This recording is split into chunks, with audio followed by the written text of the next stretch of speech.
I'm Bob Miller. I'm chair of the Marine Conservation League Climate Action Working Group. I'm also a member of the board of MCL.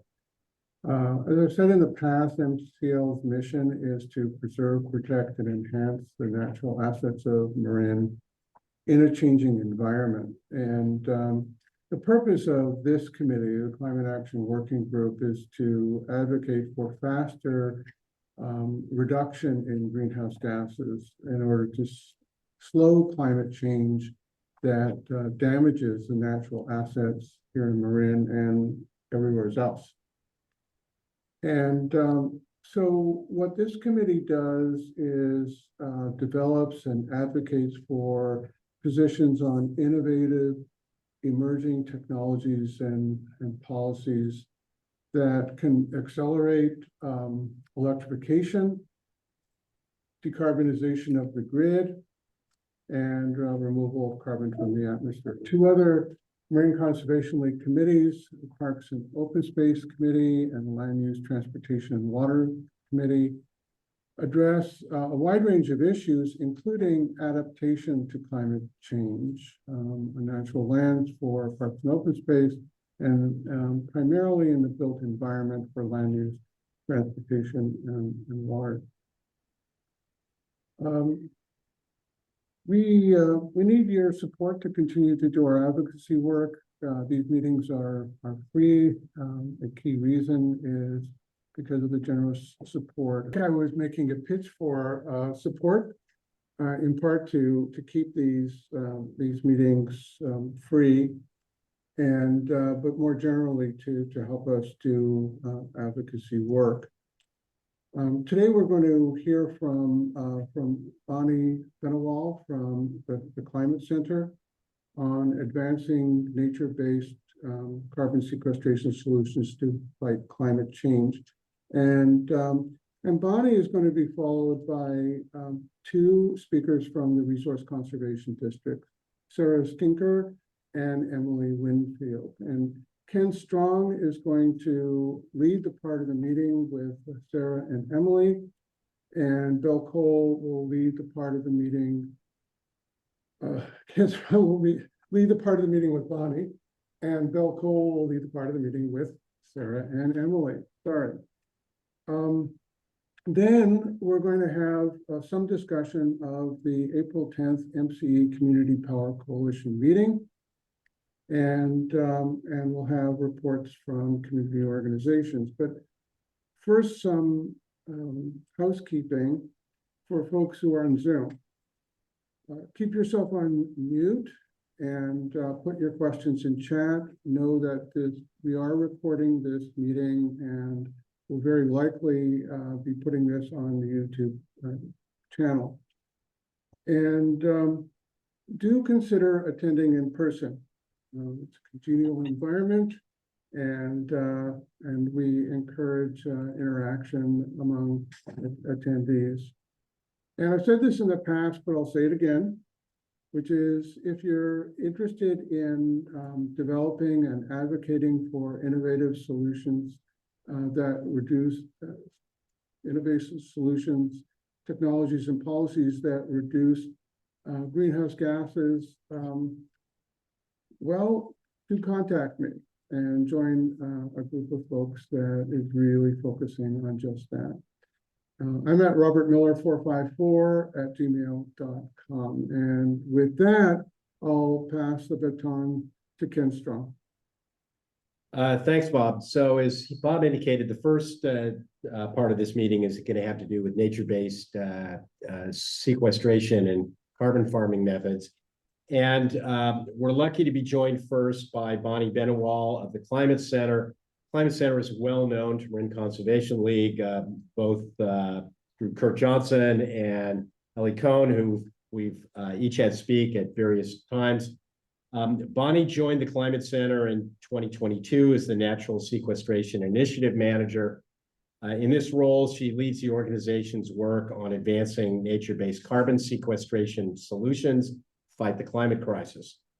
Before the Climate Center, joining the Climate Center, she worked as a consultant with the Community Alliance with Family Farmers and where she assisted small and mid-scale farmers with funding opportunities to work during emergencies. Bonnie also attended COP28 in Dubai, and we'll be hearing probably a little bit about that towards the end of either during the Q&A or towards the end of her talk, just to get a different perspective as far from an NGO on COP28. So with that, I'll turn it over to Bonnie. If you have questions, I think we're probably going to take the questions at the end of the combined presentations rather than just after Bonnie's in between the presentations. And either put your questions in chat or we'll entertain the raised hand function because it'd be great to have an interchange. So with that, I'll turn it over to Bonnie. Wonderful. Thank you so much, Ken. And is someone getting the slides up? Yes, Martha. All right, perfect. Well, good morning, everyone. My name is Bonnie Bennywall, as Ken mentioned. Thank you so much for inviting me to join you all in today's meeting. Today, I'll be talking about natural carbon sequestration and what the state of California has really been doing to expand the use of this climate solution through state policy and planning. And as Ken mentioned, I'll also be touching on COP at the very end of the presentation. Next slide, please. So before we dive into the topic at hand, I want to tell you a little bit more about the Climate Center. We are a nonprofit advocacy organization working to rapidly reduce climate pollution at scale, starting in California. I'm so glad to hear that many of you are familiar with some of my wonderful colleagues, both Kurt and Ellie. And you know, the Climate Center has been around since 2001. We were initially working primarily in Sonoma County and the broader Bay Area, working with local governments to establish CCA programs, or community choice aggregation, for clean energy. And since then, around 2019, we shifted gears to work more so on state policy to accelerate climate action across the board. Next slide, please. So to kickstart this effort, we launched our flagship campaign, Climate Safe California, which aims to get California to net zero as soon as 2030, which is 15 years ahead of the current state plan. And as part of this campaign, we have four main pillars to get us to carbon neutrality. One is, of course, reducing greenhouse gases from the source, so phasing out fossil fuels. Another is scaling up the use of clean energy and investing in community resilience. Of course, we need to fund all of this action, so we're also working on various mechanisms to fund this transition. And then where I come in and what this talk will be focused on is the negative emissions part of the equation of net zero. So how do we scale up natural carbon sequestration to draw down existing legacy emissions from the atmosphere? Next slide, please.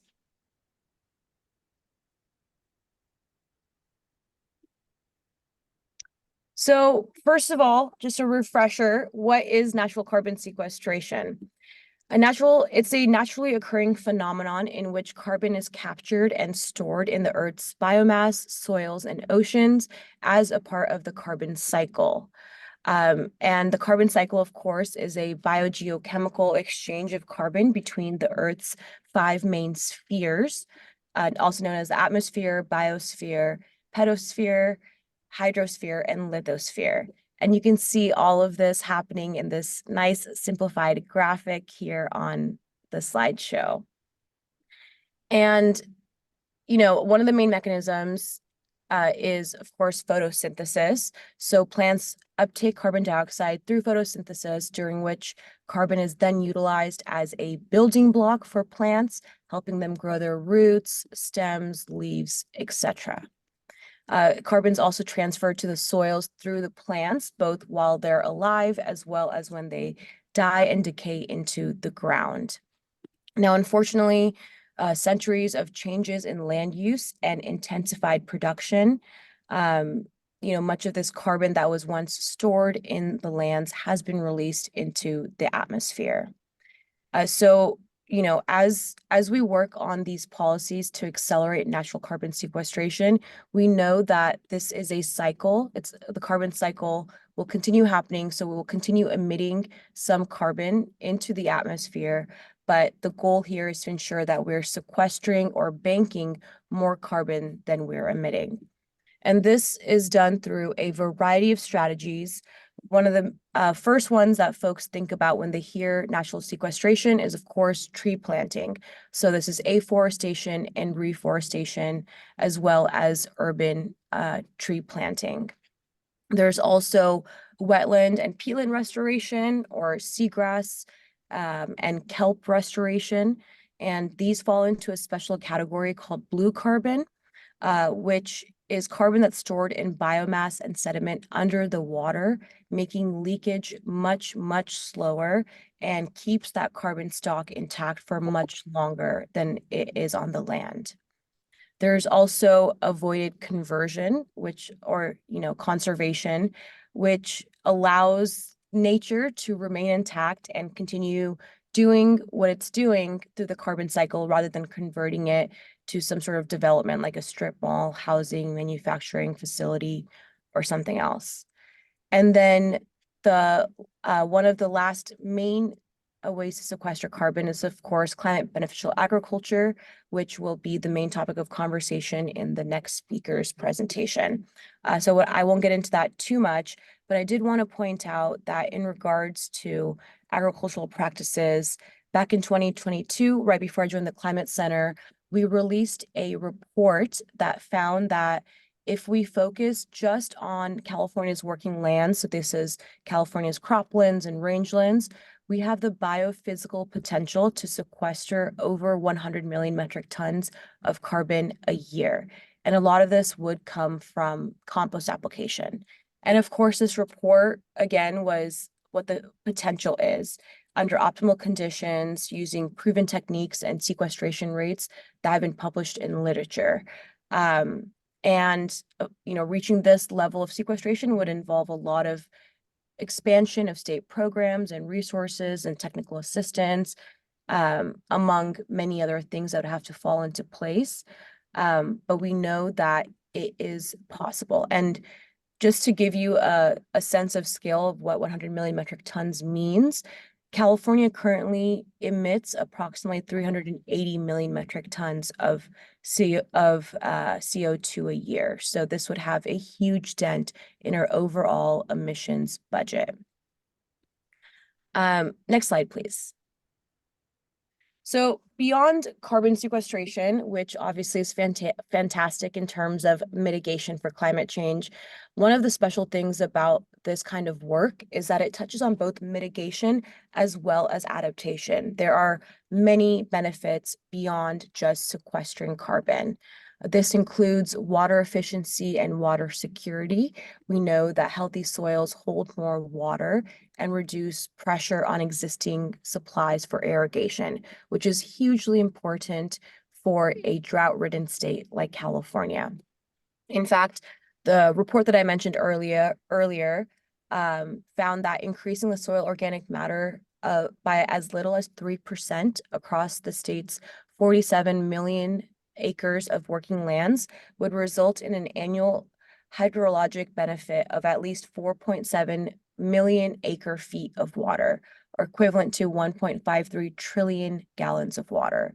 So water efficiency in terms of healthy soils is not a small undertaking by any means. Another benefit, of course, is healthy soils. So in addition to the water holding capacity, healthy soils are more nutrient rich and require less chemical inputs, which have direct impacts on the health and safety of farm workers that are dealing with these inputs on a day-to-day basis, as well as reducing contamination in waterways. So it also cleans the air and water, again, for multiple reasons, one of them being the reduction of toxic chemicals, reducing smoke from catastrophic fires, and fresh air in dense urban environments through urban tree planting and other green spaces. Some of these practices, they also help us increase our resiliency to extreme weather, including drought. We know the healthy soils keep crops, they make them easier to weather drought conditions. Urban green spaces better absorb excess water from floods and decrease local temperatures in the case of extreme heat. And ecological management of forests lead to less catastrophic wildfire. So again, it gets to both the mitigation and adaptation side of climate change. These solutions also provide open space access, whether that be local parks and walkways, urban gardens, or other recreational areas. This has been correlated with positive health outcomes. These solutions also increase and protect biodiversity, of course, and they create jobs, whether it be in the agricultural and forestry sectors, or even things like all the jobs associated with the increase of compost production, just to name a few. Next slide, please. So given all that, natural carbon sequestration is a very obvious climate solution. So what has California done to accelerate this work? Well, until a few years ago, California's approach has been quite piecemeal, with a variety of state agencies having jurisdiction over different landscape types. So there has been, for example, a forest health initiative from CAL FIRE, which uses greenhouse gas reduction funds from our state's cap and trade program for forest restoration and urban forest planting. The Department of Fish and Wildlife has a wetlands restoration program. CDFA has a healthy soils program. Most state agencies have programs that hit on these various landscape types. There's also been a number of state planning documents, including the Extreme Heat Action Plan, Forest Carbon Plan, the Natural Community Conservation Planning, among many, many others. But again, it's been quite divvied up, and the work in California hasn't quite been linear either. But next slide, please. I do want to start off first with CARB's Natural and Working Lands Inventory. I'm going to refer to Natural and Working Lands as NWL because it is a mouthful. So in 2007, CARB, which is the California Air Resources Board, published its first greenhouse gas inventory under AB 32. And this is, of course, a state law that sets emission reduction targets. And this inventory originally focused primarily on the transportation and energy sectors, but did include some of the best available data at that time on forests. Of course, this was only a piece of the puzzle, so they continued to iterate on this inventory and worked with external partners over the next several years, including UC Berkeley, the National Park Service, USDA, among others, to estimate the carbon stocks and changes on what they called at the time forests and other natural lands, or FONL.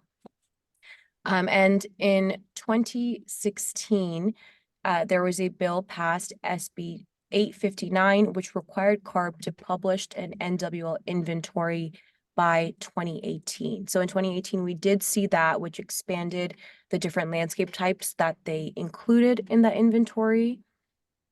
And then later in 2022, CARB integrated the National Working Land Inventory into the scoping plan, and the scoping plan is the state's blueprint for achieving its climate goals. But even then, and I'll get into this a little bit later in the presentation, but even the 2022 scoping plan was quite lackluster in advocates' eyes. Next slide, please. So another really landmark action in the NWL world happened in late 2020 when the governor released his executive order. And this focused primarily on biodiversity, conservation, and building resilience on lands. So I did a number of different things, including establishing a California Biodiversity Collaborative It also established a goal to protect 30% of the state's land and coastal waters by 2030. And this is a part of a global movement called 30 by 30. Additionally, it directed state agencies to identify and implement actions to accelerate natural carbon removal and build resilience on lands.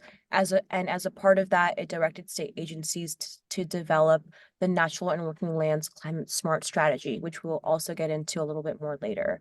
But this was a really big deal in our world because it was providing a much broader framework to accelerate this action rather than the piecemeal approach that I spoke about earlier.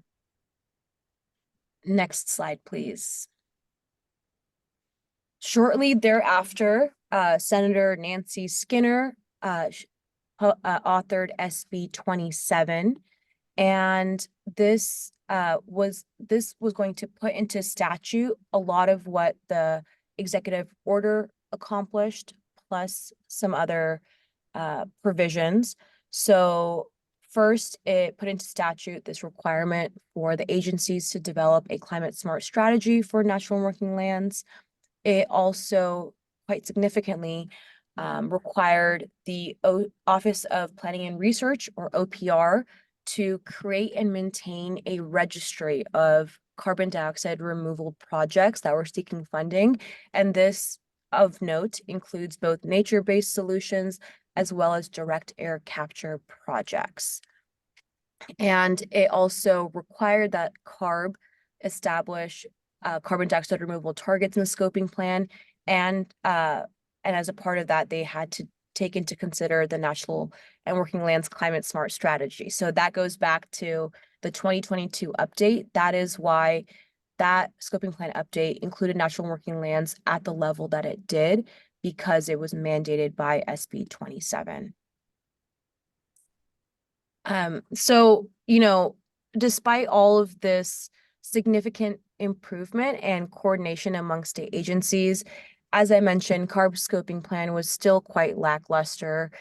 They did not take into account the complete carbon stocks that exist on national working lands, so that this sector was still left in the dust. And the takeaway message from that scoping plan was really that national working lands will continue to be a net emitter. There's not much that we can do, so we should focus on different sectors. So as that was happening, the Climate Center teamed up with the Carbon Cycle Institute and the California Association of RCDs, as well as Pew Charitable Trusts, to co-sponsor a bill, AB 2649, which would set ambitious sequestration targets. These would be 60 million metric tons by 2030 and 75 million metric tons by 2045. And these numbers, again, were based on our report that came out around the same time that noted that the biophysical potential was 100 million metric tons per year. So through a series of negotiations that year, different stakeholder conversations, and the governor's office involvement, we ended up with, next slide, please, AB 1757. And this is a bill that you'll hear quite a bit about, definitely from me, but others as well working in this field. This bill really set a broad framework for accelerating action on our national and working lands. It has a number of directives to state agencies to accelerate this action. The first one being to set ambitious targets for both greenhouse gas reductions as well as carbon sequestration for 2030, 2038, and 2045. And this was due January 1st of this year. Part of the directive was also to update this climate smart strategy that I talked about, which would identify policy pathways to reach the targets that were established.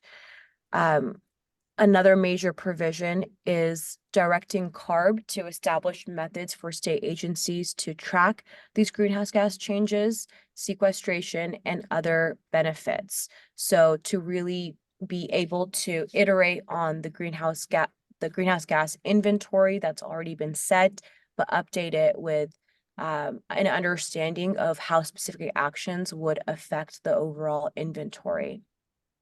And this bill also established an expert advisory committee of researchers and practitioners that would inform all of the above directives.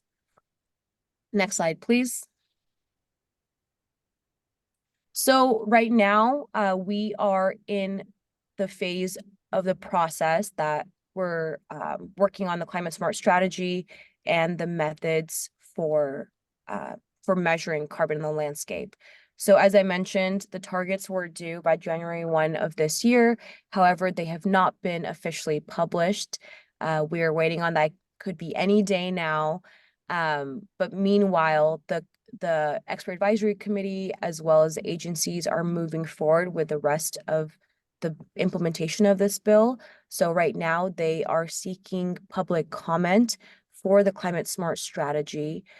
They had an initial public comment period earlier this year. They're now working on a draft update and will release that later in the summer, and we'll open it up for public comment once again.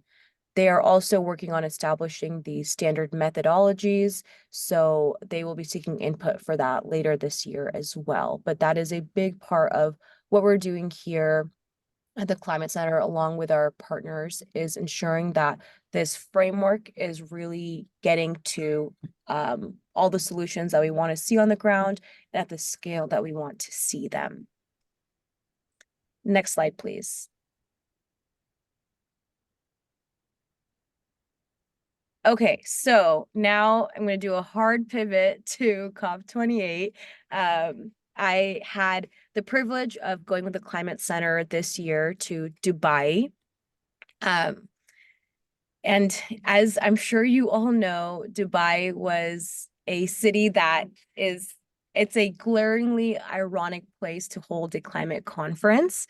And I think everyone knew that going in, that with the fact that the United Arab Emirates chose to make the head of their state-owned oil company the president of COP, meaning he was overseeing the conference and the negotiations. There was a lot of backlash that they faced for these controversial decisions, both in the months leading up to COP as well as while we were there. Also, I wanted to take a break of the text-heavy slides, so I just decided to include some photos here to help paint a picture of what COP looks like on the ground. So, it was held in World Expo, the Expo City, which was built for the World Expo in 2020. So this was a ginormous campus full of fascinating architecture and really a place like I've never been before. It was the size of several college campuses combined. And there were over 80,000 folks in attendance at COP. So this was by far the largest COP that we've had thus far. Now, among the 80,000 participants were about 2,500 oil lobbyists at the conference. So oil interests weren't just felt by, the host city and the president of the COP, but also by some of the attendees. Still, with all that said, walking around there, I will say, being one of 80,000 participants, it was a totally indescribable but incredible experience to be amongst tens of thousands of climate activists from every corner of the world.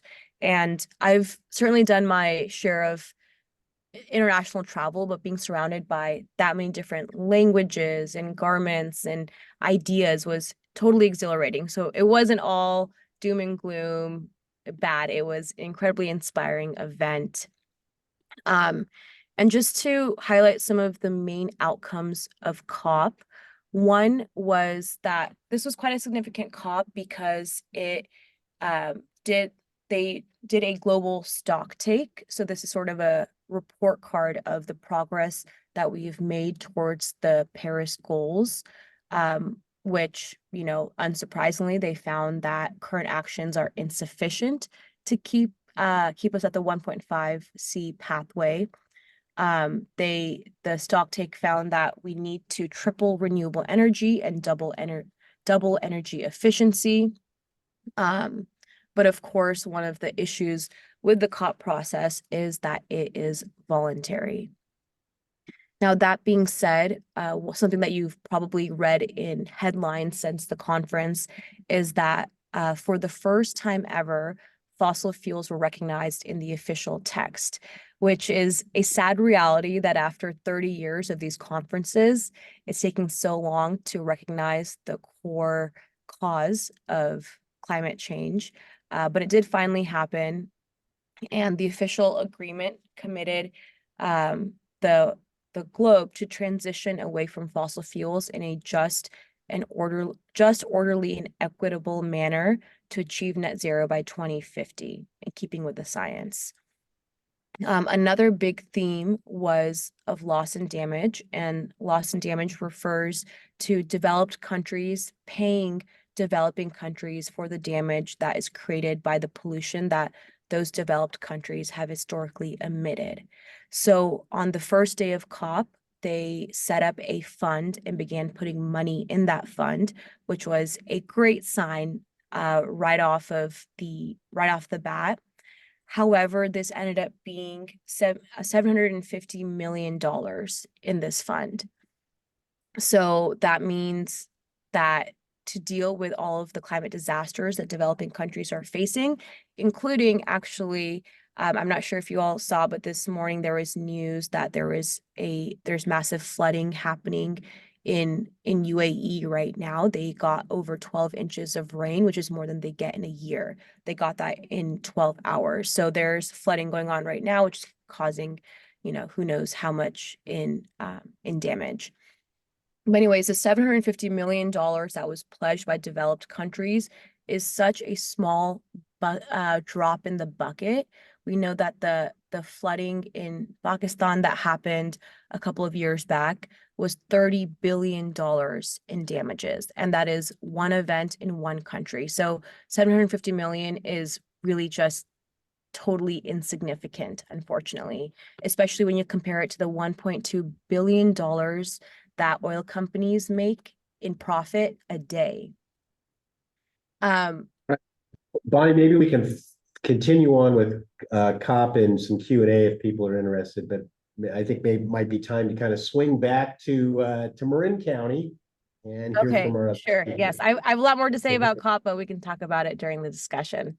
Thanks all. Great. Okay. Belle, would you like to introduce our other speakers? Yeah, definitely. Thank you, Bonnie. That was terrific. So we have two speakers from the, our first speaker is Emily Winfield. And in fact, both Emily and Sarah Skinner are going to speak about carbon farming and natural-based sequestration efforts in Marin and North Bay counties, and discuss collaboration with farmers, ranchers, and communities to directly address climate change. And they have the hands-on approach, which fits nicely with what Bonnie was saying. So Emily is, we're happy to have her. She's director of the North Coast Soil Hub, which promotes stewardship of agricultural lands in a way that supports diversity of farmers and agricultural production. And she focuses on increasing understanding of how to manage agrosystems for soil health and advanced adoption of climate-friendly practices. And then our next speaker let's start out with Emily, and when she's finished, I will introduce Sarah. So Emily, you have it up here, and please take it over. Thank you. Thanks, Bill. Your slides first, or? My slides are first. Perfect.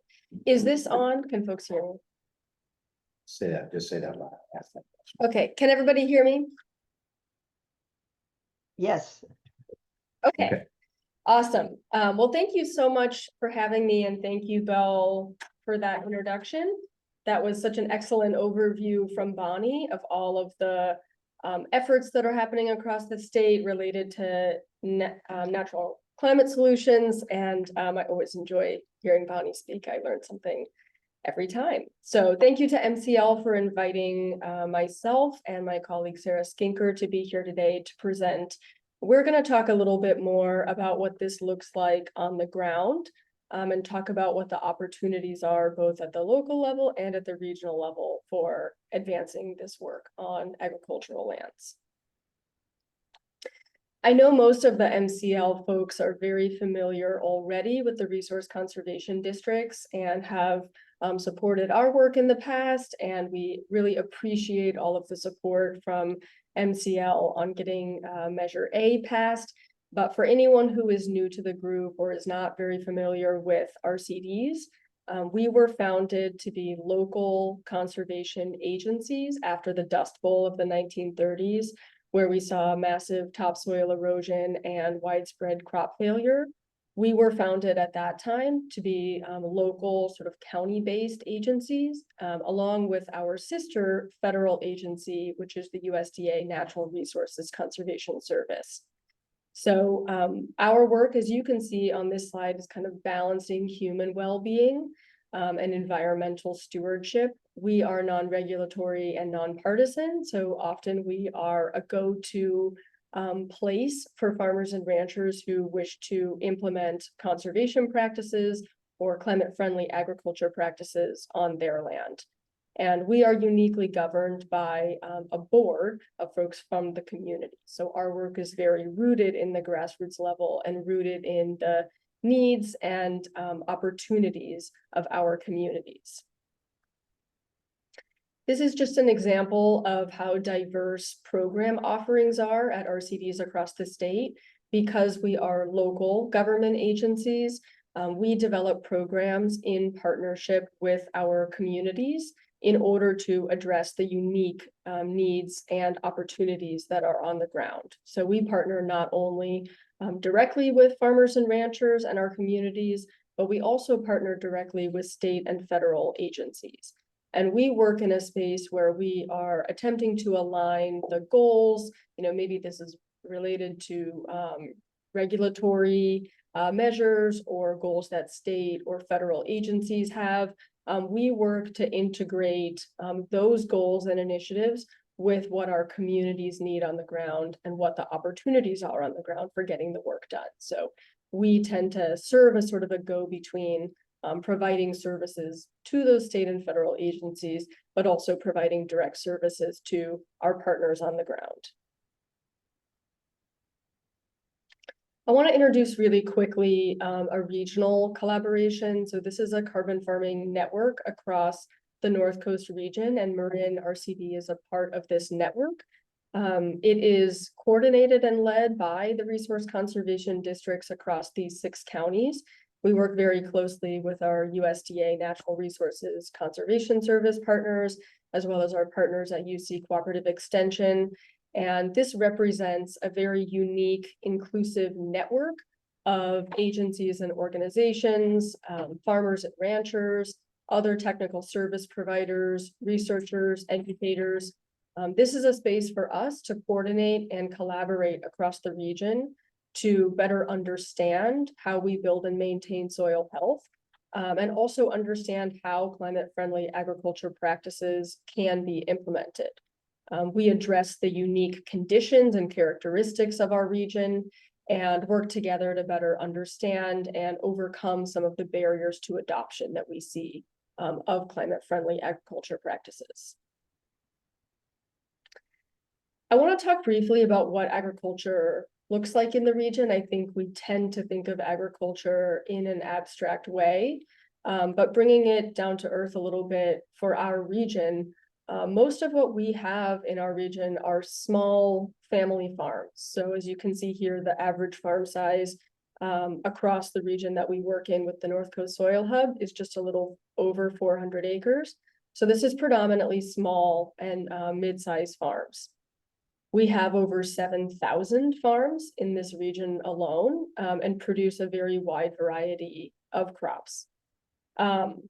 We, like the state and the country, have a farming population that is aging.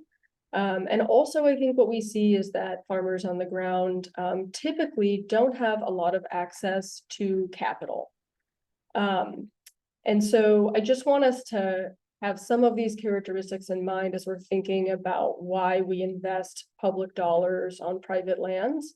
The farmers and ranchers that we work with in this region, they have almost across the board a very deep commitment to sustainable land stewardship and a very strong ethic around land management and sustainability. Many of them have their own goals related to sustainability. And there was a lot of interest in these climate-friendly agriculture practices that Bonnie mentioned. So we are so fortunate to work with a group of agricultural producers here that care so deeply about the environment. They care about biodiversity. They want to steward their land in a way that creates the opportunity for us to farm this land in the future. Bonnie mentioned already some of the multitude of benefits that are associated with climate-friendly agriculture practices, so I'm not going to get too in the weeds on this, but what I want to point out is that as opposed to some of the other solutions that are in our climate mitigation portfolio, supporting this work on agricultural lands provides us with so many co-benefits, if that's what we want to call them, if we're considering climate mitigation to be the core benefit of this work. We rely on our working lands, on our farms and ranches for so many public goods. We rely on these spaces to create habitat for so many different species. And in this region in particular, we have a lot of farmers and ranchers that are working in areas where we have the presence of threatened and endangered species. We rely on these lands for things like flood regulation, but we also really rely on these lands to produce local food and fiber. So as we're thinking about what the opportunities are and how we might consider investing in solutions when there are so many different options, I think these types of climate-friendly agriculture practices can be seen as somewhat of a win-win-win. We are supporting rural livelihoods, we are supporting local food and fiber systems, and then we are also receiving so many of these additional benefits in the form of ecosystem services, which of course includes carbon sequestration. And this graphic, I can share this out afterwards, but this is from the United Nations Food and Agriculture Association. And this is really just highlighting some of the ecosystem services associated with the soil. The work that we do on farms and ranches even goes beyond what is represented here. I just wanted to show some beautiful pictures also, including some artwork that you see on the left by a very talented local artist, Lori Sawyer. And then the photos on the right are from different types of climate-friendly agriculture projects that we've been involved in different parts of the region. Sarah will talk a little bit more about the variety of projects that the RCDs are working on.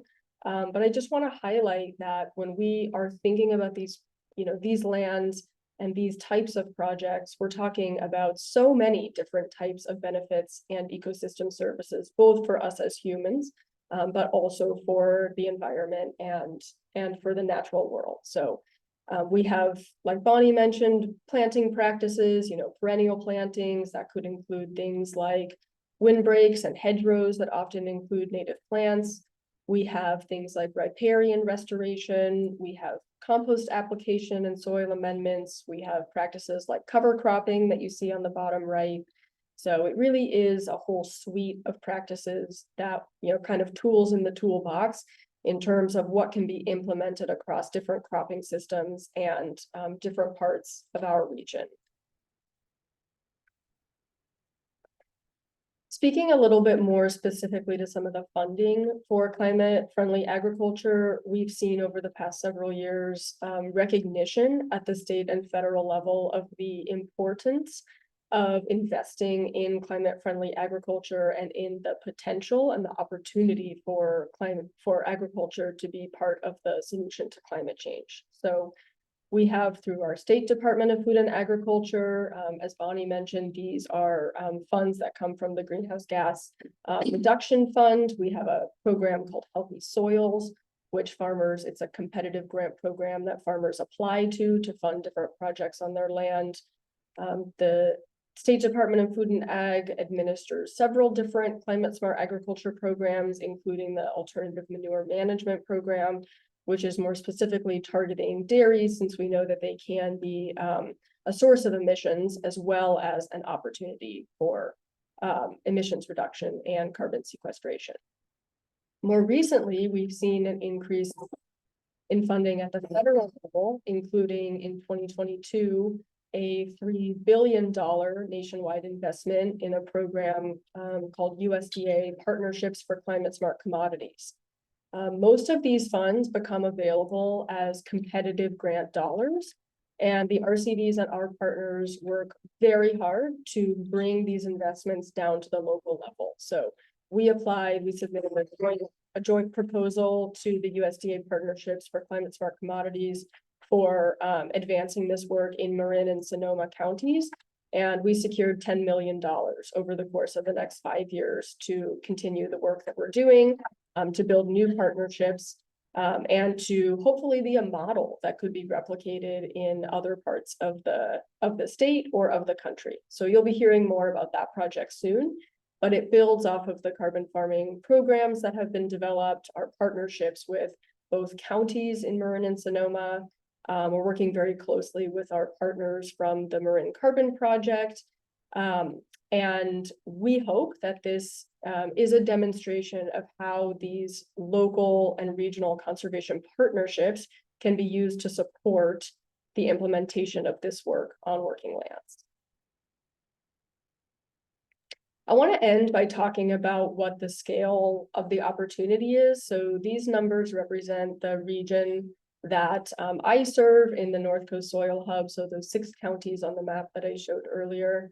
And I know you've seen some presentations before from Jeff Creek and Nancy Scolari and David Lewis about what the potential is for these practices to be implemented. And I just want to share an update on where we're at in terms of the work happening across the region. So across those 6 counties, we have 162 operational carbon farm plans that have been developed, which is a comprehensive planning process where we go out, we bring other technical experts, and we partner with a farmer or rancher to identify site-specific opportunities on their land to improve on-farm carbon cycling and storage. So we have 162 of those plans that are already done that cover almost 41,000 acres across the region. And we have 38 more plans in progress that cover a little over 11,000 acres. And you can see here the associated annual greenhouse gas benefits if these plans were to be fully implemented, as well as the 20-year benefit. This represents only a fraction of the farms and a fraction of the farmland that we have in this region alone. So this, to me, represents a very large opportunity that is sitting there waiting to be invested in, waiting to be funded. So I think I'm going to pass it to my colleague, Sarah Skinker, to talk more about what is happening on the ground in Marin County, but I hope that this can demonstrate some of the scale of the opportunity. There's a lot of projects that are ready to go on the ground with so many benefits for our farms and ranches, but also for us as their communities. So thank you so much for having me. Thank you, sir. So I would like to, oh, excuse me. Is this the next one? I just want to introduce Sarah Skinner, who's going to be presenting now. And she's the Carbon Farm Program Manager for the Marin RCD. And she comes from a background in urban agriculture and community food systems. And she holds a BS in landscape architecture with a minor in agricultural systems and the environment from UC Davis, where she interned on the market farm and worked in entomology and plant biology labs. And prior to joining the RCD, her urban agricultural work centered around edible landscaping and orchid management, urban food access, and rooftop farm developments, and there's more. So she's She's got very good, interesting background, and we're pleased to have her here. And also, I just wanted to acknowledge, while I had a chance, that the executive director of the Marin RCD is here, Nancy Scolari. And if she wants to comment on any of this, please do, Nancy. It's a pleasure to have you, both of you. So it's up to you, Sarah. Thank you, Belle. I'm really happy to be here. And yeah, as Belle mentioned, I'm the carbon farming program manager with the Marin RCD. And so in my role, I manage a lot of the funding sources that we use for these projects and conservation plans across working lands in Marin County.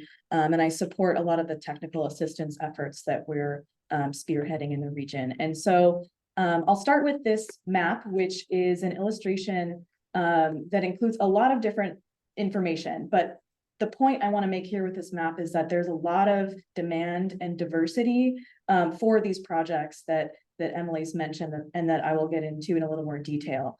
And so the pink outline properties and parcels you'll see here are the Carbon Farm Plan waitlist. And so currently about 70 folks are on that waitlist, and it's constantly growing. We have several plans in progress. We actually have 7 plans in progress right now.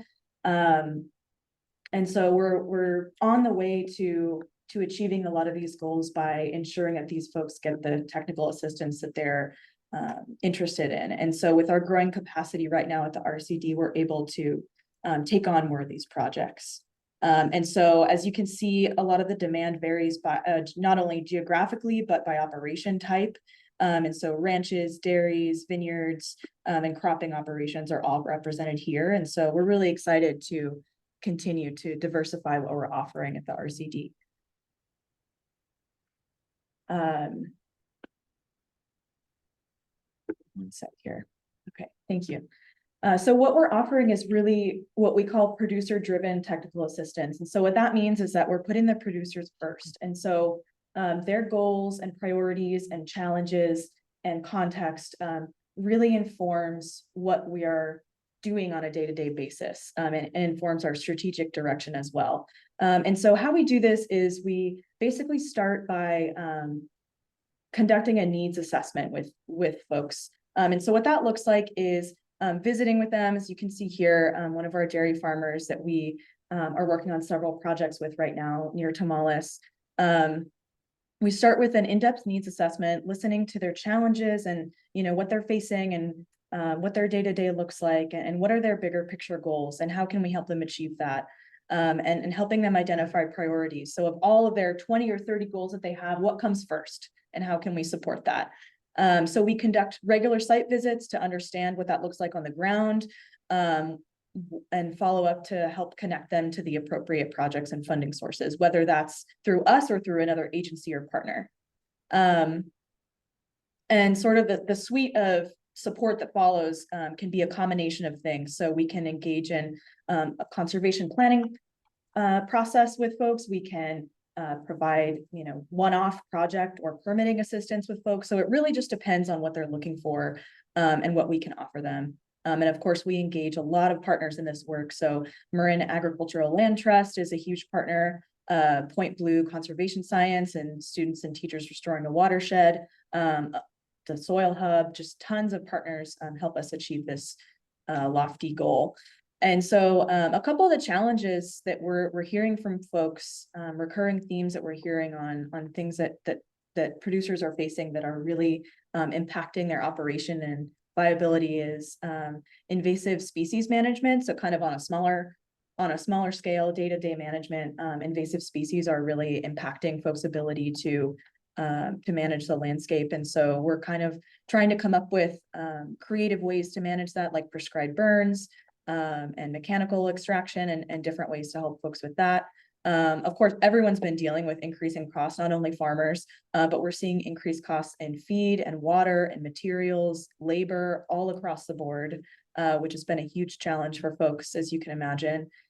Climate events, several farmers have had some soil subsidence and landslides in these recent storms that are impacting their ability to move their animals and access forage and repair fences. And so it just, these climate events result in a lot of damage and cost to farmers as well across the board, and we'll see that continue as well. So and succession, you know, as Emily mentioned, a lot of farmers in Marin are an aging population, and so thinking about who's going to take over the operation down the line. And so that's something that we're having conversations about frequently with folks.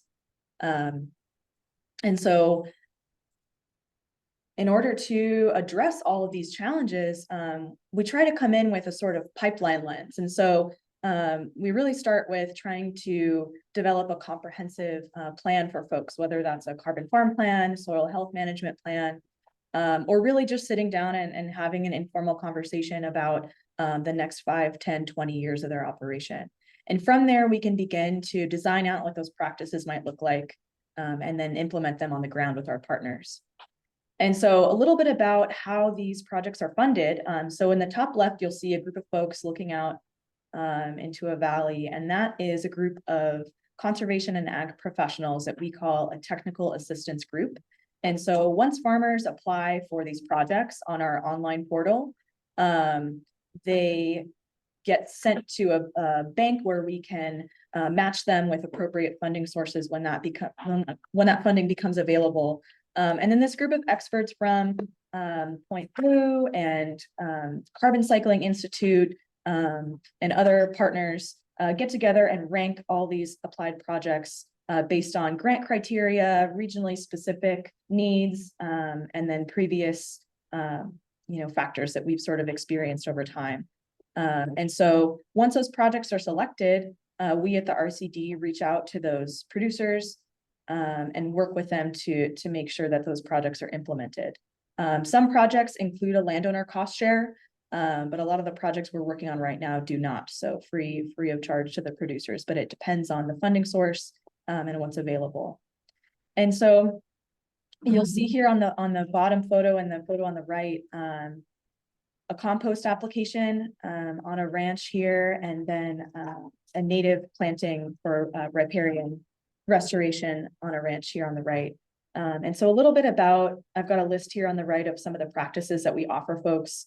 And Bonnie spoke earlier about soil organic matter. So I wanted to just kind of discuss that a little bit as an example. We're seeing a lot of interest in folks wanting to apply compost to their land. And as you can imagine, on a working land, compost has a ton of different benefits. And so that ranges from increasing the soil water holding capacity, which can improve water quality and soil organic matter, of course, and also help support native plant populations, enhancing biodiversity and habitat, and also increasing carbon storage. So, for example, a 1/2 inch of compost applied on long-term grazed land can increase carbon storage by 1 ton per hectare, increasing forage productivity by up to 50% and water holding capacity by up to 20%. And so this one compost application has a domino effect on all of these factors, which can reduce the need for supplemental feed to be trucked in, increasing days on pasture every season, and a lot of other ecosystem benefits. So we're really trying to think big picture here, and not only help farmers reach their goals, short and long term, but also, regional and ecosystem support benefits as well. And this riparian restoration photo on the right is a really fun day with the folks at Point Blue Straw, where they're bringing in local students to help plant these native plants and teaching them about the ecosystem functions of projects like this. And so similar benefits to riparian restoration, a vegetated waterway can really have incredible impacts on water quality, decreasing sedimentation to, water that flows into Tamales Bay, and really just enhancing and creating incredible habitat for wildlife. And so as you can see, this is just an example of a couple practices that we're offering. We also offer support with permitting, as we know there are a lot of agencies that have a lot of requirements on folks. And as Emily mentioned, we're non-regulatory. So we really try to create a space where folks can come and be vulnerable and ask questions and learn about how they can get these goals accomplished.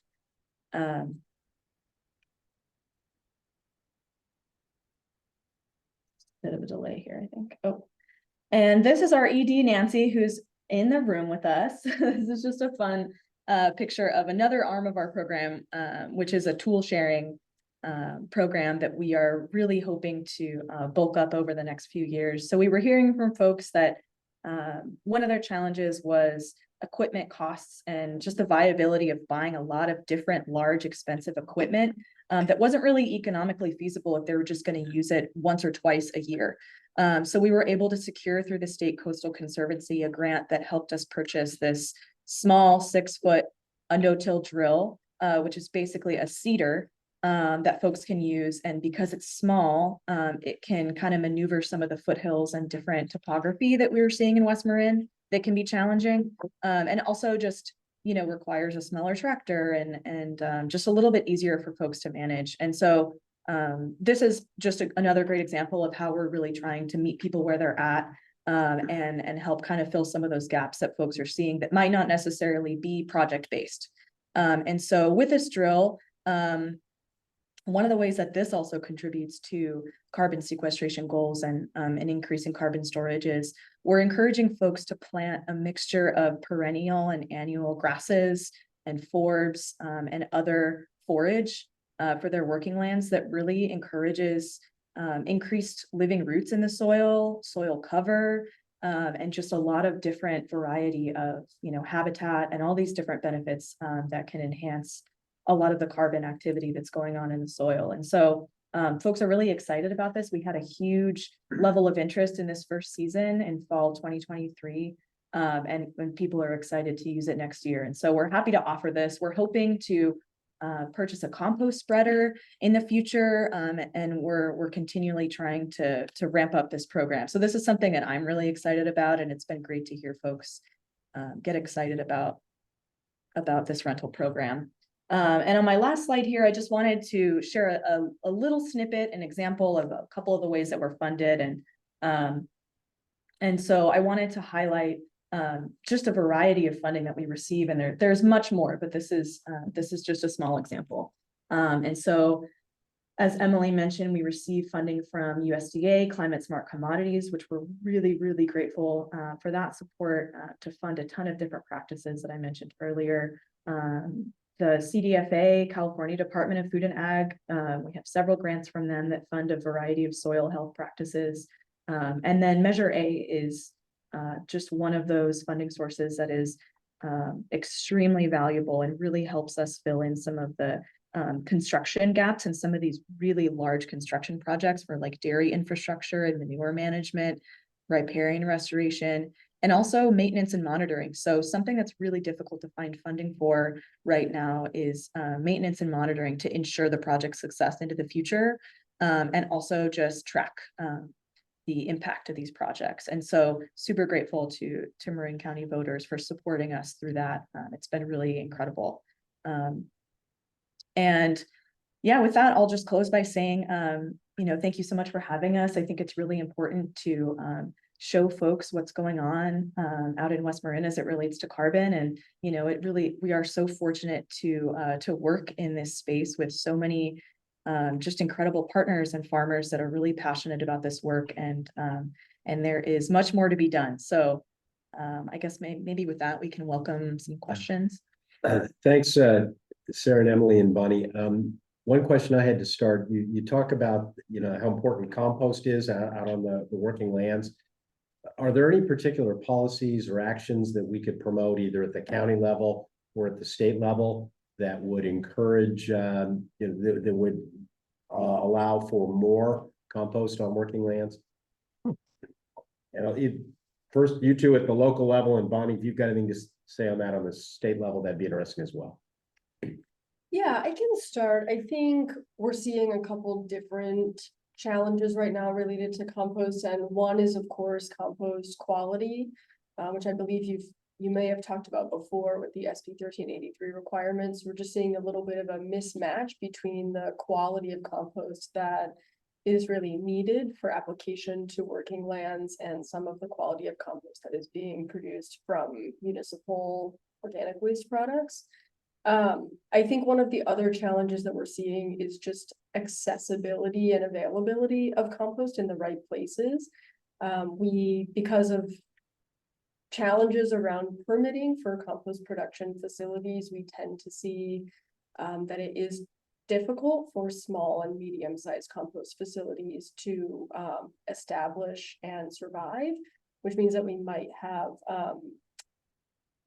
a compost facility that is out of reach in terms of whether a producer can purchase compost and then have it trucked out to where they are. So not all producers are within an area where they could be served by a compost producer. So I would say that we probably need more infrastructure for small and medium-sized compost production operations so that it can be more accessible to in terms of application to working lands. And then also I think we need to find ways to support more on-farm compost production, for example, with our local dairies, because they do have so much, on-site material already. Sometimes it can be hard to bring in, complementary materials, particularly for the dairies. They need more carbon-rich materials to mix with their raw manure. So yeah, I would say more challenges around accessibility, availability, and quality is what is on my mind. Okay. So Ken, I just want to add to that because another RCD project is the Marin Biomass Project, which is sort of halfway through, and it's going to have recommendations on the subject of composting in terms of the pathways for biomass utilization, and it's going to be fits right into the discussion we're having today. And I just wanted people to know that that was going on, and we thank Nancy for being in charge of this project. So anyway, I have may I ask a question right now? Sure. Yeah, it has to do, first of all, Bonnie, I just wanted to thank you for commenting on COP28, and wanted to mention that one subject that maybe before we end today, we could talk about all the efforts that were made on methane, because that was a kind of major subject of COP28, and there were a lot of engagements that happened, and I wondered if you had paid any attention to them, and also how that relates to, or maybe it doesn't relate to the initiatives on methane at the state level and the federal level of fee, and just a lot of attention to measurement and to solutions. So that was one thing I wanted to mention about COP28, and that COP29 coming up in November looks like it's going to be focusing on financing. Is that your sense? I'm not sure what the main theme is going to be. I mean, all COPs really cover all of the topics under the sun, but I haven't heard that far yet. But the methane, that is percolating at the state level. Yeah, certainly. And actually, the bill that Emily had just mentioned, SB 1383, that was passed in 2016 to address methane and other short-lived climate pollutants. And so, that provides us a great opportunity to increase compost production. As Emily also mentioned, there is more demand for compost than there is supply. And having statewide composting provides us the opportunity to increase the availability quite significantly. However, infrastructure continues to be one of the biggest barriers. And I did want to mention on the previous question that there are several bills, over 10 bills, to do with SB 1383 this year. So that anything from local jurisdictions procurement requirements to streamlining infrastructure, to exemptions for smaller cities, etc. There's a lot of work being done at the state level to address some of those barriers that Emily had mentioned. And also, Belle, to get to your question about methane, yes, there was certainly a focus on methane at COP, and several countries joined the Global Methane Pledge, which commits to reducing methane emissions by 30% by 2030. Yeah, and they created a kind of $1 billion fund, I think, to finance methane reduction initiatives in all sectors, which may not be enough, but it's substantial. Yeah, okay. So did you want, should we, go ahead, I could have, there are plenty of questions, but do we have questions in the chat that we want to call on? Well, that's what I've been trying to look through here and see what we can do. There was a question in chat that was addressed to Nancy. What was the difference between carbon farming and regenerative agriculture? I thought that was, and Nancy did provide some sort of a good answer to that, but I didn't know whether that was something that either of our speakers wanted to comment on. I also had a question about, neither of you mentioned peat. Do we have peat deposits in Marin County that need to be maintained, that are of any focus of yours?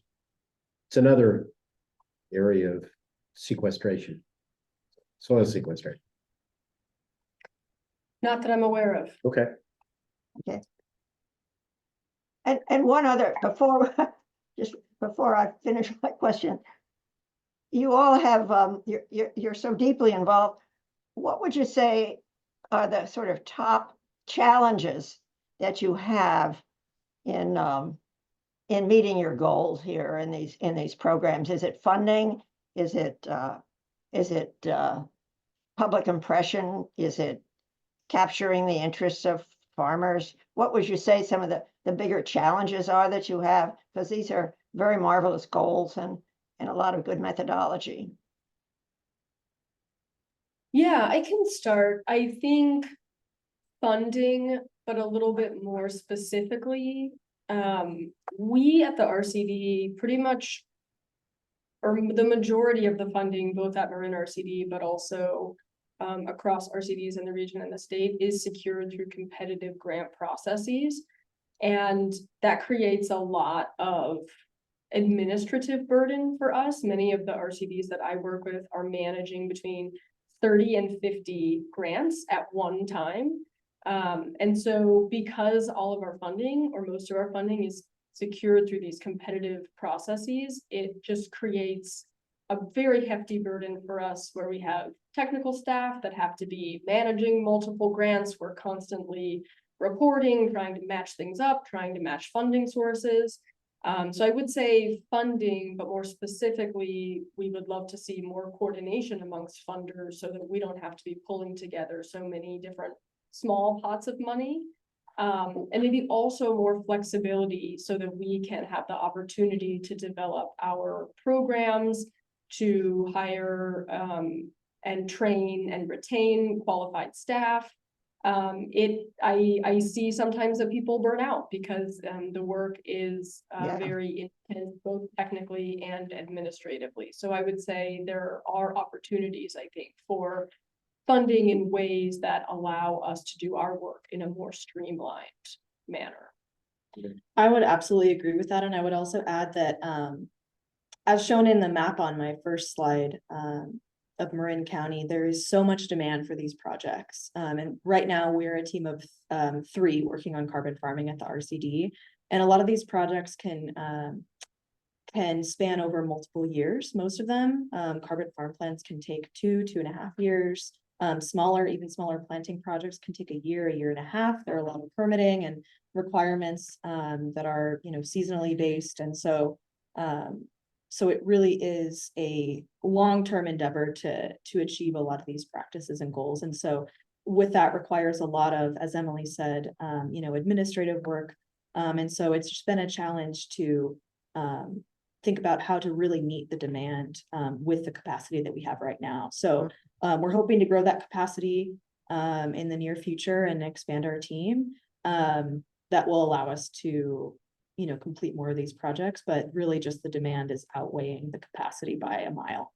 Wow. Yeah, and I would add to just the importance of investing in our local public institutions, because that ensures equity. It ensures that folks in our communities can actually access these services and access this type of work, even if they cannot afford to pay for it themselves. So I see the public institution piece as so critical in terms of an opportunity for investment. Yeah, Yeah, and just to add on to that, I agree with both folks so far. Funding is absolutely one of the biggest barriers. We are in what we call an implementation crisis, where the state has gone through so many different planning phases. There's tons of state plans for all the different sectors out there, and this broader National Working Lands Climate Smart strategy. And the reason why we wanted to set targets for this work is so there is leverage that we can use in the state budget process, that we need investments, we need the build out of certain programs to reach these targets. That continues to be an issue. And, I will say that a big part of implementation is not just funding the projects, but also the technical assistance to make the projects happen on the ground. So folks like the RCDs, the boots on the ground that are implementing these programs, working with farmers.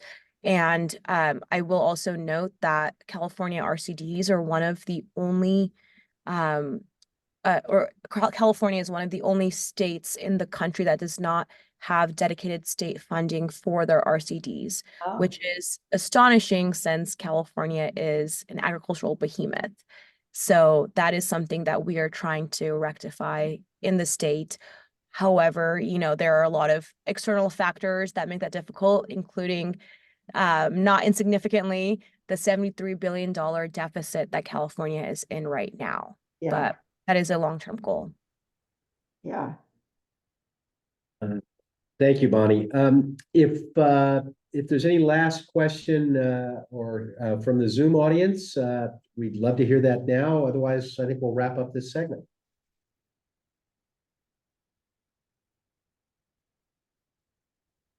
Seeing them. Well, thanks so much, Bonnie and Emily and Sarah, for your excellent presentations. Really appreciate it. It was fascinating to hear about this. Yeah, very good.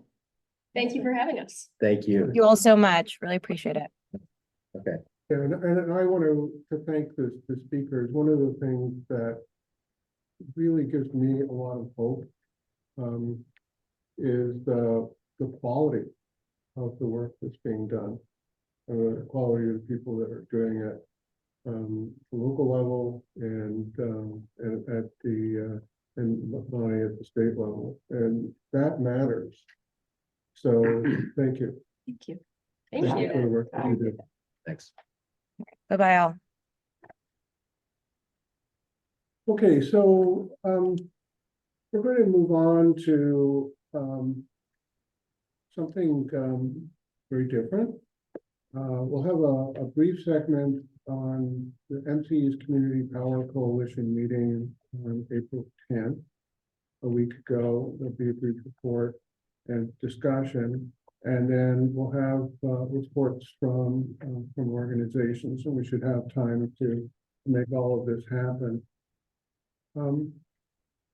So the MC's Community Power Coalition, as background, last year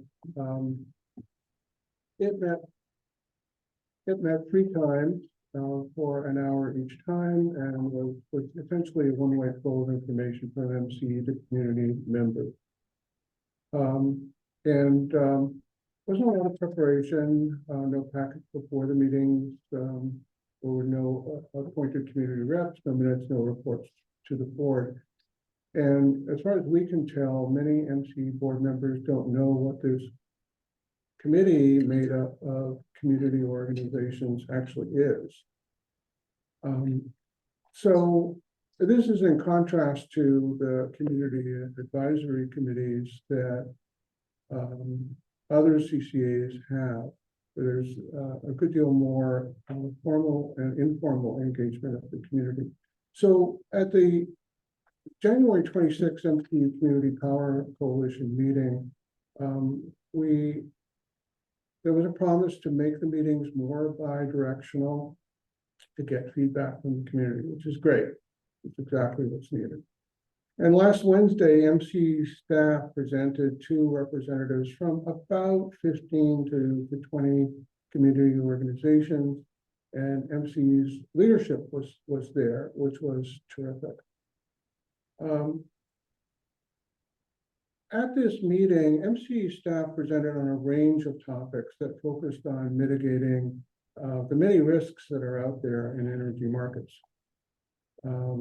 So the need to stabilize power prices, to reduce regulatory shocks, to reduce curtailments when you can't get power from the generating asset to where you want it to go.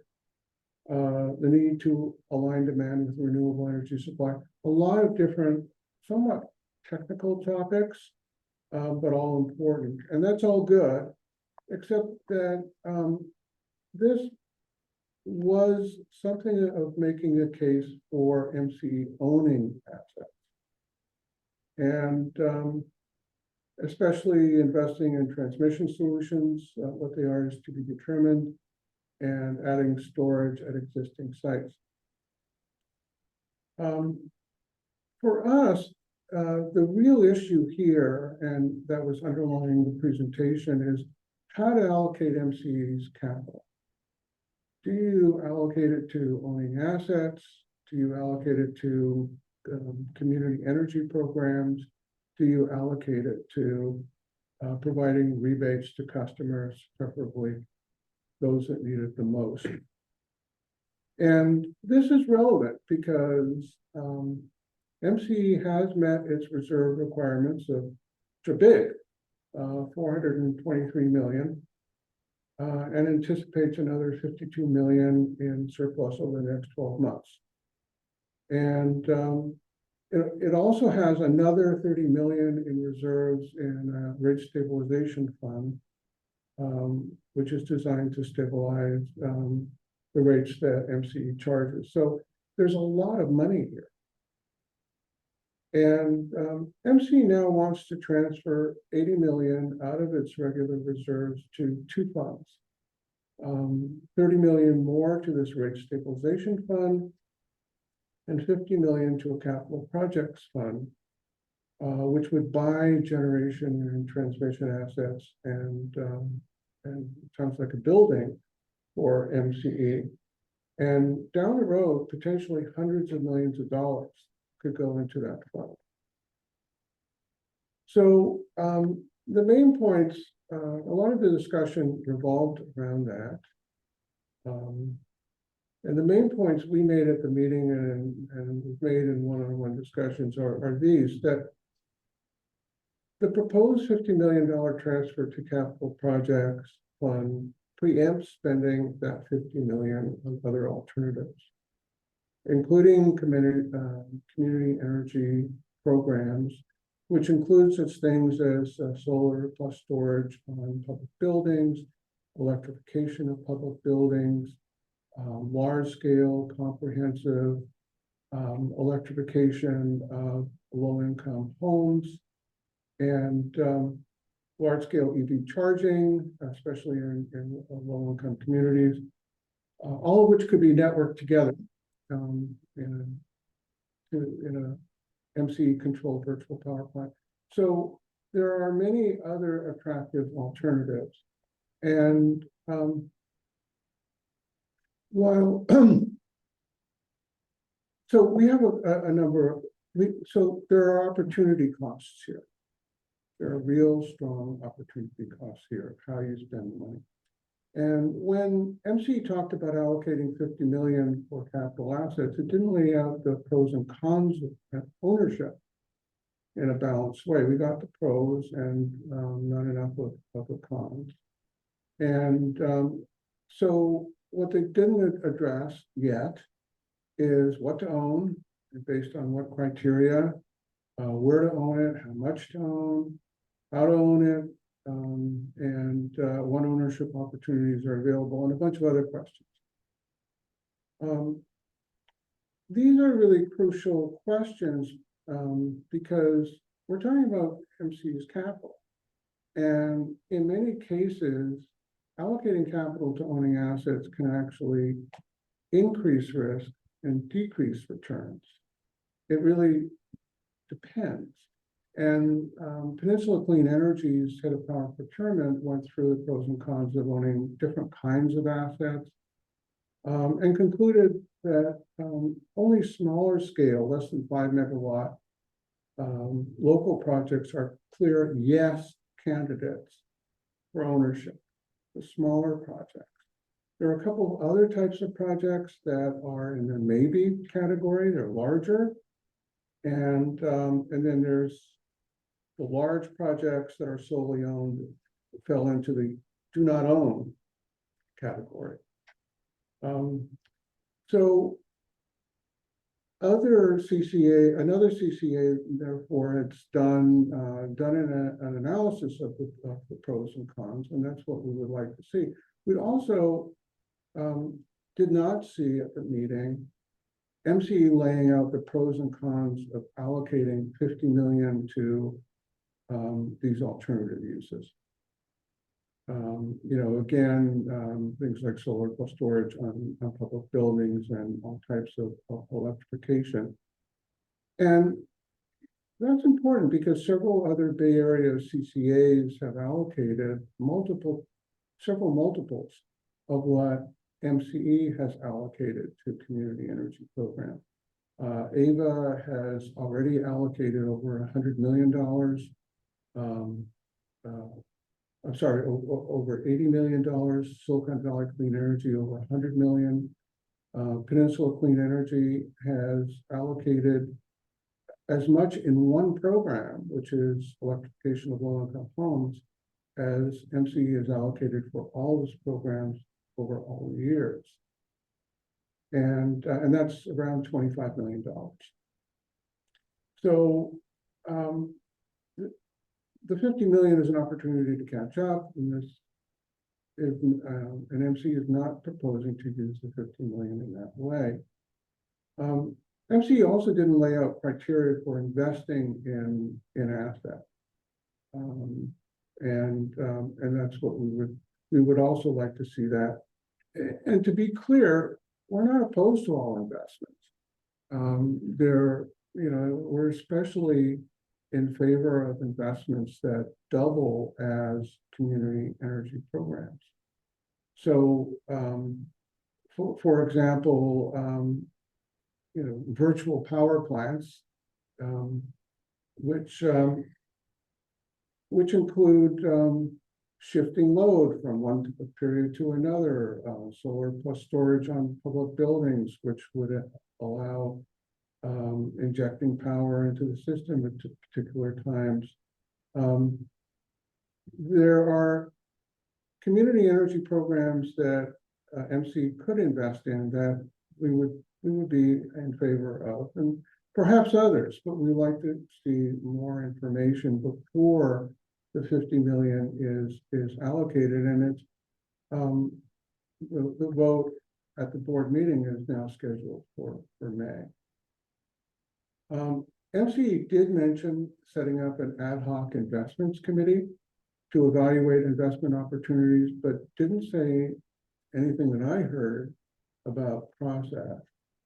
And we'd like to see that committee institute a transparent and inclusive process that includes community representatives, evaluate owning assets and community energy programs, looking at the pros and cons of each option, and really evaluate anything that invests money in according to a set of agreed upon criteria, like reducing greenhouse gases by a lot, adding to renewable energy capacity, being innovative, local, equitable. So, so that's my take on that meeting. In the past, MCL has been a really strong supporter of MCE, and we continue to support a lot of what MCE is doing. What we're advocating for here, what I've mentioned here, we'd like to see is aimed at helping MCE to continue to succeed in its work. And so we're going to continue to talk with some board members and representative of other community organizations, and we'll be meeting We look forward to meeting with MCE staff in order to get more on the MCE proposal. So that's my summary. Ken, what would you like to? There are just a couple of things I would add to that. I think just a little bit by way of background, and we do have several other people who are on the Zoom that I know attended the meeting. I know Bill and Jody and Sue attended it, and there may well have been others. Since I was there in person, I didn't see the Zoom list for sure. But up until, frankly, this meeting last week, MCL has been the only community organization that has been a watchdog, if you will, or providing any community oversight of MCE. And one of the things that we were able to do at this meeting was to reach out to a number of other community organizations. We engaged with the Climate Reality Project folks, both in Marin, but also in the East Bay and Solano counties. We engaged with Aaron Burnett from the Canal Alliance to come and present. And we actually ended up having there probably were 40 people that were either in person or on the Zoom call at that meeting. And that provided a fair amount of pushback to MCE for their, with the notion of, hey, we want a better look at some of these programs that you're doing and how you're planning on spending the money. And I think that's something that we're going to continue to need. It's unclear exactly where MCE is going to go. Their board, they've got a 37-member board, all of whom are members of city councils, of board of supervisors, with 37 other things on their plate. And so their ability to watch closely what's going on here and really follow some of the technical aspects is difficult. And so I think we provide an important service in watching what's going on and educating both the board members and community members on what's going on. So we'd like to, there's an executive committee meeting, which is at noon on May 1st, which is going to explore this issue a little further, and people can attend that in person or by Zoom. And we're just looking to if nothing else, make sure that they do put in place an ad hoc committee with community representatives, and that they spend the next several months examining all the pros and cons of, at a minimum, this capital projects they're contemplating, but also hopefully from our perspective, alternative investments in community energy projects. And so we're trying to educate the board members that we're meeting with on what some of the other CCAs are doing, because they're not hearing much of that from the MCE staff. So that's kind of my take on the meeting last week. I thought there was a two-way exchange, which has not happened in the past. The May 1st MCE meeting is at noon. And you can go to the MCE website, and if you look on board meetings, executive committee, there'll be a Zoom link that you can find there. So Thanks, thanks, Ken. So Bill, Jody, Sue, anybody else that was at the meeting, do you want to comment? Jody? Well, I would just mention, I can't remember if either of you just said this, I may have missed it, but the idea of them forming an advisory committee, a community advisory committee, was brought up by I think one of you in the room, and that was picked up a bit in the Zoom, and a few of us mentioned, yes, that would be a really good idea. So I just wanted to add, it was an excellent interchange, I thought, or all the way around, and appreciated that piece too, because obviously on an ongoing basis, ideally there'd be more community members from different groups, whatever, advising them regularly. So thank you. I would just say on that, we have pointed out to the board that the PCE Community Advisory Committee, which is composed of 13 members who are geographically disparate within the PCE territory and come from a variety of different backgrounds. That Community Advisory Committee meets monthly, has, it's a public meeting, it has agendas, they create minutes.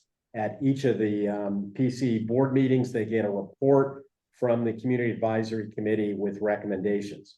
So it's a much more robust program than the Community Power Coalition meetings that MCE has been using to date. So certainly that's going to be a goal over the next year to see if we can move in that direction.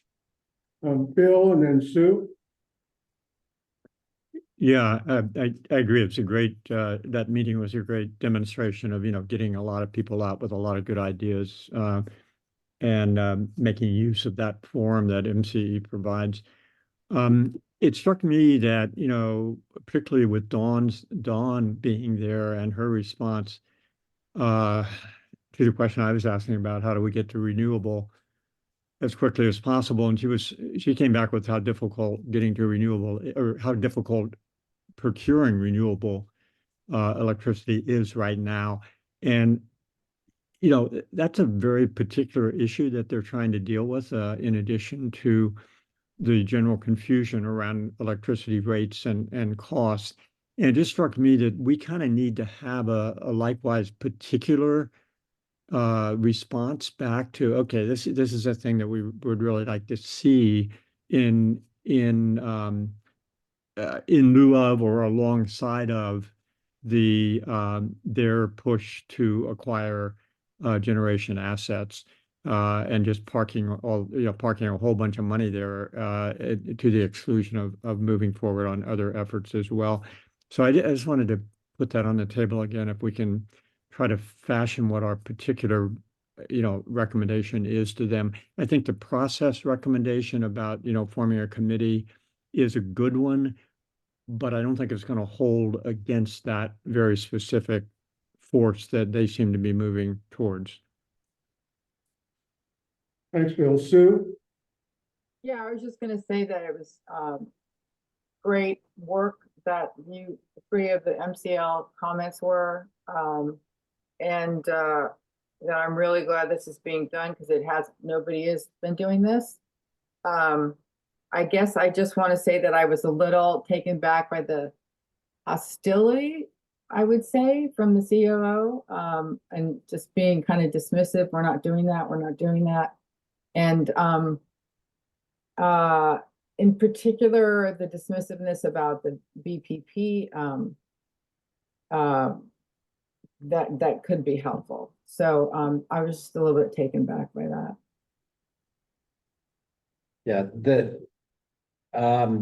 at the last month's executive committee, MC presented a 10-year program about their virtual power plant VPP plans. No specific funding at this point for it, and it's a little vague as to exactly what they've got in mind. It's mostly just a way of aggregating their programs, which could be very promising if they really put some resources in it. It frankly is one of the things we've been thinking about as something we could suggest they put a significant chunk of this surplus in to jumpstart it. They've applied for a $15 million grant from the Department of Energy for their VPP program, which, as I understand it, has got a dollar-for-dollar match requirement. So we're interested in what they're going to do, A, if they win the grant, in terms of where they're getting the $50 million from, and B, if they don't win the grant, are they still going to go forward with much of their program, again, having to self-fund it? Yeah, we're hoping to meet with MCE staff to get more details about that grant, which if given that it is about virtual power plants, it does meet our criteria: reducing greenhouse gases, adding to renewable energy capacity, being innovative and local and equitable. And also the huge potential of electric vehicles to add to that, the VPP amount. I wanted to ask a question, just to clarify this for me. They keep talking about, you were mentioning buying transmission. I'm just wondering what, as a novice, what do they mean by that putting the money towards doing that? Yeah, well, we'd like to know as well what mean, first of all, there is a need for more interconnections between renewable energy assets and the grid. That's needed. The question is, do you need to, what do you need to do to make that happen? And who needs to own those assets? The one specific thing that I heard was having software that could smooth the flow or make more efficient the flow of energy from point A to point B. But purchasing software is not a major capital project. So I'm not quite sure what they had in mind, and that's one of the things that we really would like to hear more about. Belle, you of course were at the meeting also. I didn't list you before, but I see you've got your hand raised. Yeah, I wasn't at that meeting. I was at the community meeting. Yeah. And what I just wanted to comment on Bill's point, because that struck me as being pivotal to what they think they can do, which is she focused very much on the costs of renewables, rising costs of renewables, which inhibit their ability to be efficient and to follow through on what they would like to do. I mean, it just seemed to get in the way of just about all their goals, I thought. I mean, and I didn't see any budging with her, changing direction on that. I don't, because we asked, is this likely to be something that is just seasonal, or is this something that you see is going to impact you in the foreseeable future? And she seemed to think it was going to be staying with them. So did anyone else have a different impression on that? Because if so, then what is our approach to confronting that and dealing with it? So maybe to flesh that out just a little bit is, I think the issue at the moment is in part, and this has to do with this whole interconnection queue issue where it's very difficult to get new renewable generation on the grid right now. There's so many projects that are having to be planned at the same time. So because of that, and because everybody now wants to buy renewable energy, the prices of renewable energy that one can buy or contract for is way up. And so that's the problem. Now, theoretically, this will improve as more renewable power comes online, but the demand for renewable power is going to increase as well. So I'm not sure exactly how this plays out. Yeah, and it's not, I think the short run increase in prices of renewable energy is something which is very real and does get in the way of having cleaner power. Really, the question is, what's the advantage of owning assets, tying up your capital and owning assets versus entering into long-term contractual agreements that often accomplish the same thing. And that's the major issue. It's going to be very difficult to predict what the course of renewable energy prices is going to be over time. It's just that at a point in time, what does owning do? One of the points that Dan Sagan makes is that people like the idea of ownership. You want to own your own home.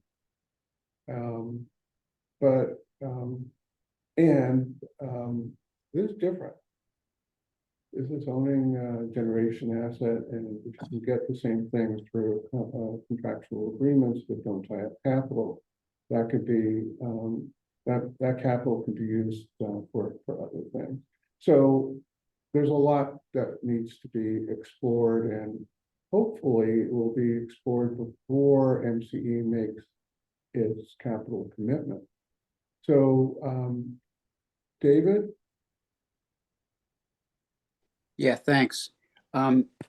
if anyone wants another utilities perspective on this, the October 7th executive committee meeting of Silicon Valley was really good. And I'll put a post of that in the link. And they actually were looking at alternatives to the green certification process, looking at some self-certification methods as a way of procuring it at a cheaper price. So there's some other accounting crediting aspects to this that the staff there seem to be focusing on that might be worth looking at in terms of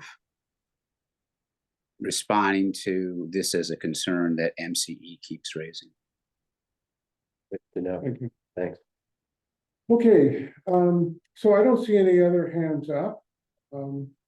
There's much more to come on this issue. Right now, what we're going to do is shift to hearing reports from community organizations. So I'll recognize folks in the order that hands are raised.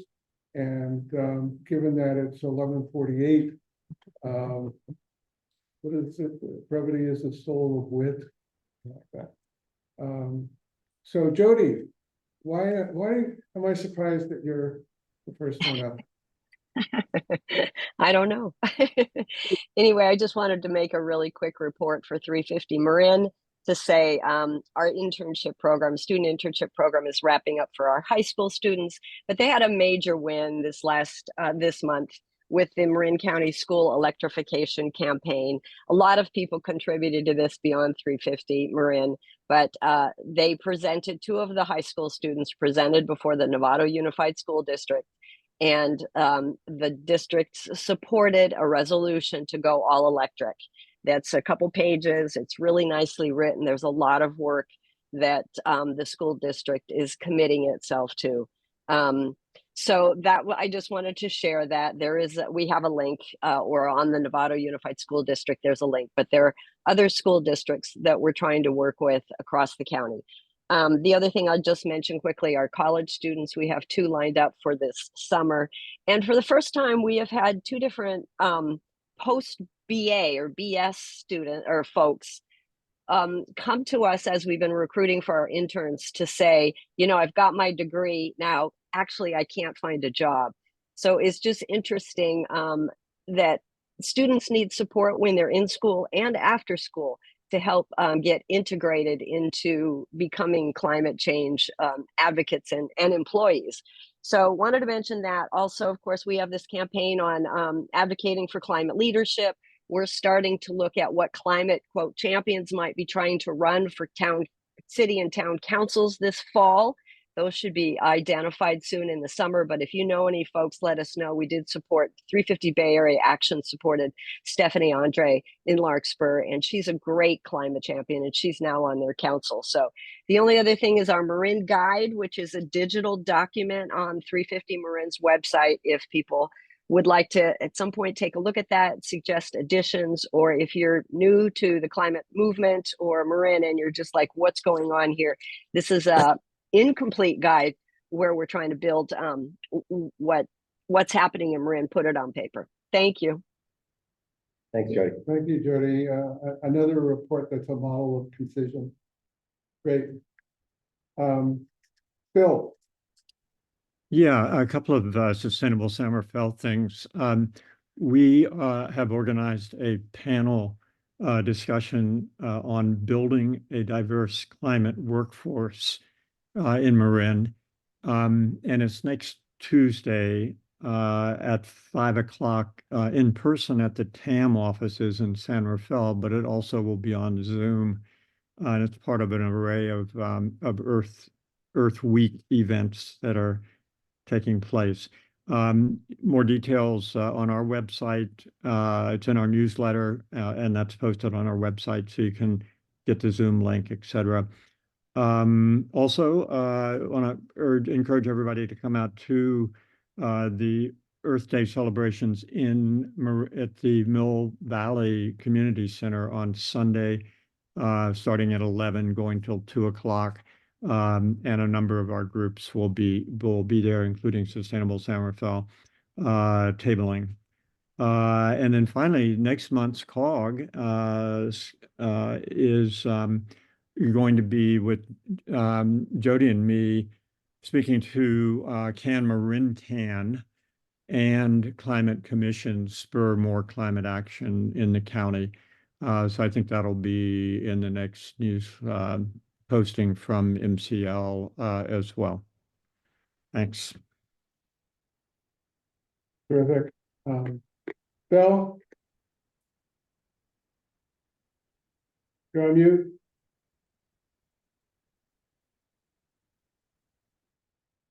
Still muted.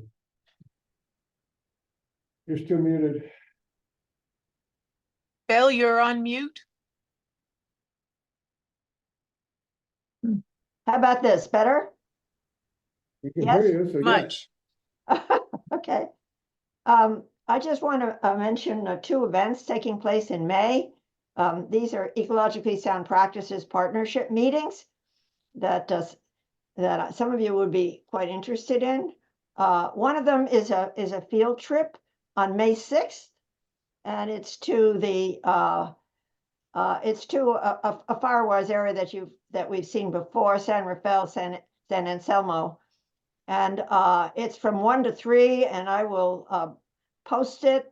I'll send it to this group.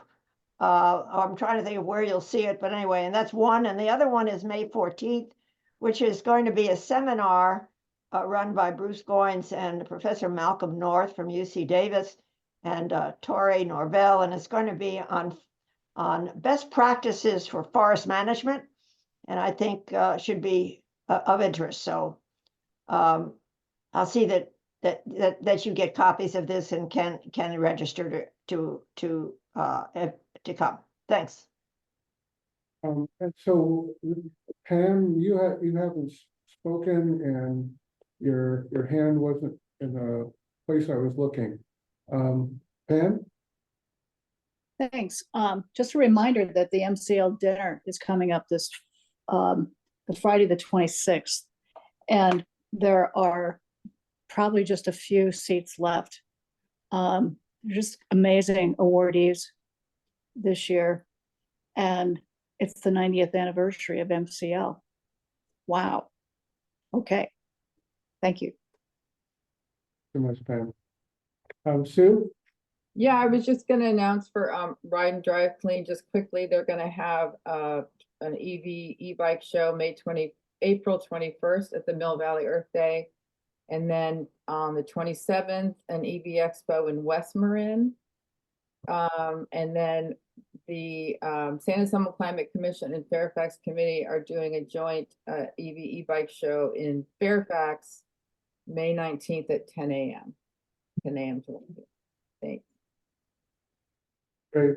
And I guess I'll close out by telling the folks who are still here that, again, we're holding this in person as well as on Zoom, and really encourage folks to attend in person. It makes for better interactions.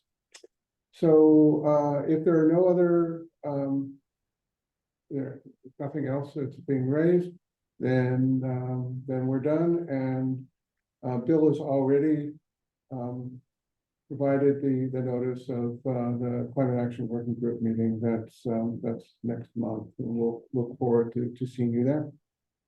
Thanks. Thank you.